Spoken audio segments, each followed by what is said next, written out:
Hello friends, welcome to Gyanalaya. अभी हम continue करने वाले हैं यूजेस ऑफ कंजक्शन, जिसमें कि फर्स्ट पार्ट में आपने काफ़ी यूजेस पढ़ लिए थे। अब ये हमारा कंजक्शन के यूजेस का सेकंड पार्ट है, जिसमें आज हम पढ़ने जा रहे हैं यूजेस ऑफ ऑल दो वर्सेस दो। ठीक है, अब आपको देखना ये इसमें चीज़ें थोड़ी ज़्यादा है, तो आप थोड़ा सा आराम से बैठ के इसको समझते जाइए धीरे धीरे करके। जो हमारा ऑल दो है और दो, सबसे पहले आप इसका प्रोनाउंसिएशन, जो हमारा दो होता है, जैसे 1 2 हम बोलते हैं ना, 1 2, तो उसी को इसका प्रोनाउंसिएशन हमारा क्या होता है, दो होता है।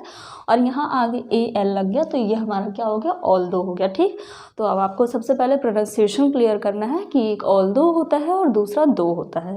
ठीक, अब हम देखते हैं कि इसको हिंदी में क्या बोलते हैं, ऑल दो और दो को। दोनों का मीनिंग सेम होता है, मगर, हालांकि, भले ही, ये तीनों क्या होते हैं, ये तीनों हम यूज़ करते हैं। मतलब ये तीनों जो हमारे हैं मीनिंग होते हैं ऑल दो के और दो के। क्लियर। अब ये दोनों तो सेम चीज़ें हो गई, इनका मीनिंग भी सेम है, बट यूजेस जो है वो डिफरेंट है। डिफरेंट क्या है कि ये जो हमारा ऑल दो होता है ये फॉर्मल यूज़ में होता है।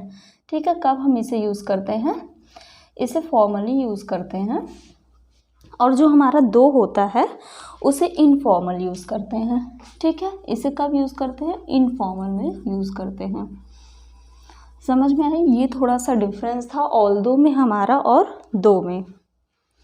क्लियर। अब आपको देखना ये है कि जो हमारा ऑल दो होता है, टू एक्सप्रेस, ऑल दो और दो को कब यूज़ करेंगे, to express a real fact और अपोजिट सिचुएशन। अपोजिट सिचुएशन या फिर आप कह सकते हैं कॉन्ट्रास्टिंग सिचुएशन। ठीक है, तो अगर आपको कुछ भी रियल फैक्ट बताना है या फिर कुछ अपोजिट सिचुएशन बतानी है कि कोई गुस्सा था उसके बाद फिर हंसा, तो ये हमारे क्या हो गया, एक अपोजिट सिचुएशन हो गया।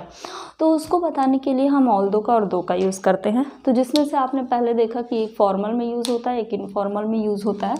जो हमारा फ्रेंड्स ऑल दो होता है, इसको हम सेंटेंस के स्टार्टिंग में यूज़ करते हैं, जैसा कि आप यहाँ देख रहे हो, यहाँ पे है सेंटेंस के स्टार्टिंग और सेंटेंस के मिड में यूज़ करते हैं। ओके, और जो हमारा ये होता है दो होता है, इसको हम तीनों जगह यूज़ करते हैं। मतलब स्टार्टिंग में भी यूज़ कर लेते हैं इसको, मिड में भी सेंटेंस के यूज़ करते हैं और लास्ट में भी। क्लियर। तो ऑल दो को बस हम सेंटेंस के स्टार्टिंग में यूज़ कर सकते हैं, सेंटेंस के बीच में यूज़ कर सकते हैं, और दो को हम सेंटेंस के दोनों एंड पे और मिड में भी यूज़ कर सकते हैं। तो यहाँ तक तो बात हुई यूजेस की। अब आइए एग्जांपल्स देखते हैं। Everyone enjoyed the journey although we got tired. मतलब सभी ने क्या की, यात्रा को सभी ने क्या किया, एंजॉय किया आराम से। ऑल्दो वी गॉट टायर्ड, हालांकि हम क्या हो गए थे, बहुत थक गए थे, सब बहुत थक गए थे, फिर भी उन्होंने क्या किया, जो जर्नी थी उसे क्या किया, एंजॉय किया। क्लियर। अब यहाँ देखिए, ऑल्दो रमेश वॉज सिक, हालांकि यहाँ पे क्या था कि जो रमेश था वो कैसा था, सिक था, बीमार था। ही वेंट टू वर्क, और फिर भी वो कहाँ गया, काम पे चला गया। क्लियर। नेक्स्ट है, दो इट वॉज रेनी, हालांकि बारिश हो रही थी, मतलब बारिश बहुत तेज हो रही थी। I put on my shoes and went for a walk, और मैंने अपना शूज़ लिया और वॉक के लिए निकल गए। तो ये थे हमारे ऑल दो के यूजेस और दो के यूजेस। जो हमारा ऑल दो है वो हम फॉर्मली यूज़ करेंगे, और जो दो है उसे हम इनफॉर्मली यूज़ करेंगे। ठीक है, और इसे हम क्या करने के लिए यूज़ करते हैं, रियल फैक्ट को बताने के लिए। तो यहाँ पे हमारा ऑल दो और दो के यूजेस ख़त्म होते हैं। अब आपको समझ में आ गया होगा। अब नेक्स्ट यूजेस देखिए फ्रेंड, हमें देखना है कि यूजेस ऑफ सो और यूजेस ऑफ देयरफॉर। ठीक है, जबकि मीनिंग तो दोनों का सेम होता है, दोनों का मतलब क्या होता है, इसलिए होता है। तो फिर ये यूजेस दोनों अलग अलग क्यों हम सो का यूज़ करेंगे, कहीं पे हम देयरफॉर का यूज़ करेंगे। तो आइए अब हम इसे देखते हैं कि कहाँ पे हमें क्या यूज़ करना है। सो का मीनिंग भी इसलिए होता है, देयरफॉर का मीनिंग भी इसलिए होता है। क्लियर। ये भी हमें रीज़न बताता है, ये भी हमें रीज़न बताता है, दोनों क्या करते हैं, हमको कारण बताते हैं। बट डिफरेंस ये है कि हम इसको इनफॉर्मली यूज़ करते हैं और इसको फॉर्मली यूज़ करते हैं। फॉर्मल यूज़ के लिए कि मतलब हम स्कूल, ऑफिस, इन सब चीज़ों के लिए जो हम फॉर्मल यूज़ करते हैं।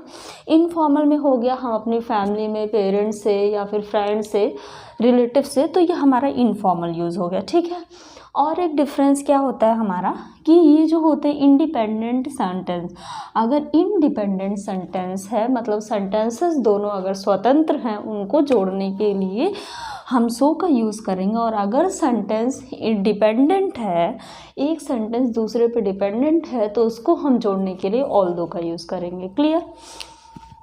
इस चार्ट से आपको समझ में आ गया होगा। अब आप देखिए, he was very hungry so he at all the cake. अब यहाँ पे हमने क्या यूज़ किया है? सो का यूज़ किया है। ठीक है, तो सबसे पहले देखना है हमें सो मतलब कि वो बहुत भूखा था इसलिए उसने पूरा केक खा लिया। ठीक है, अब पूरा केक खा तो लिया है, अब यहाँ पे हमने सो का क्यों यूज़ किया, क्यों ने देयरफॉर का यूज़ किया?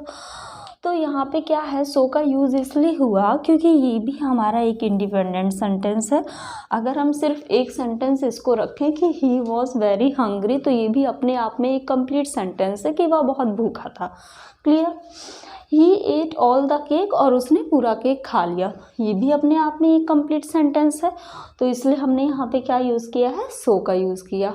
अब नेक्स्ट देखिए, I missed the train therefore I miss the party. यहाँ पे किसका यूज़ किया है? देयरफॉर का यूज़ किया है। अब देयरफॉर का यूज़ क्यों किया? क्योंकि आई मिस्ड द ट्रेन, मैं ट्रेन मिस कर गया, छूट गया, तो ये हमारा अपने आप में एक कंप्लीट सेंटेंस हो गया, मतलब कि ये इंडिपेंडेंट सेंटेंस है, स्वतंत्र है।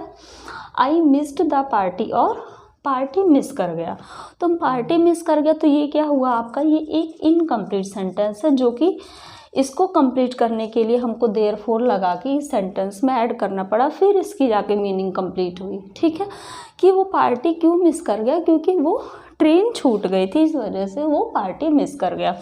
तो जब एक डिपेंडेंट सेंटेंस को इंडिपेंडेंट सेंटेंस से जोड़ना होता है तो हम यहाँ पे क्या यूज़ किए? इसलिए देयरफॉर का यूज़ किए। क्लियर? तो ये था हमारा uses of so and therefore. तो नेक्स्ट अब हमारा यूज है फ्रेंड्स, यूजेस ऑफ इफ़ और यूजेस ऑफ वेदर। ठीक है, इफ़ का मतलब क्या होता है? अगर। इफ़ का मीनिंग क्या होता है? अगर। और वेदर का हिंदी में मीनिंग क्या होता है? चाहे या चाहे ना, या फिर या ना। मतलब यहाँ पे क्या है? दो ऑल्टरनेटिव पॉसिबल है, इसलिए कि मतलब यह भी हो सकता है या नहीं भी हो सकता, तो इसलिए यहाँ पे क्या हुआ? या फिर या ना। और यहाँ पे अल्टरनेटिव है तो इसलिए एक चॉइस भी है कि मतलब चाहे या फिर चाहे ना। यहाँ पे देखिए, अगर है तो ये क्या है? अगर एक कंडीशन शो करता है, मतलब जब भी आपको सेंटेंस में कोई कंडीशन दिख रही होगी और उसको आपको ऐड करना होगा तो उसके लिए आप इफ़ का यूज़ करोगे। If you win the match you will get a bicycle. अब यहाँ पे कंडीशन क्या रख दिया गया कि अगर तुम मैच जीतोगे तो तुम्हें एक बाइसिकल मिलेगी। ठीक है, तो ये हमारा क्या था? If you win the match. तो यहाँ पे ये हमारा क्या हुआ? एक कंडीशन हो गया, एक कंडीशन यहाँ अप्लाई हो गया, तब उसको क्या मिलेगी? एक बाइसिकल मिलेगी। क्लियर? तो यहाँ पे इफ़ का यूज़ हो गया। Do you know whether it will rain और नॉट। ये वेदर मौसम वाला नहीं है, यहाँ पे WHETHER। ठीक है, तो ये वेदर का मतलब यही होता है कि क्या तुम जानते हो बारिश होगी या नहीं होगी। तो यहाँ पे क्या मीनिंग आपका हो गया? एक हो गया होने से और एक हो गया या ना होने से। क्लियर? नेक्स्ट देखिए, I have to decide whether I should call your parents. अब ये मुझे डिसाइड करना है कि मैं आपके पेरेंट्स को कॉल करूं या ना करूं। ठीक है, तो यहाँ पे वेदर हमें क्या दे रहा है? एक ऑल्टरनेटिव दे रहा है कि मतलब मुझे डिसाइड करना है कि मैं कॉल करूं या फिर ना करूं। ठीक है, तो ये हमारा था यूजेस ऑफ इफ़ और वेदर। अब यहाँ पे हमारे कंजक्शंस के ये सारे यूजेस यहाँ पे ख़त्म होते हैं। और अगर आपको ये सेशन पसंद आया तो आप लाइक, शेयर और सब्सक्राइब करें। Thank you.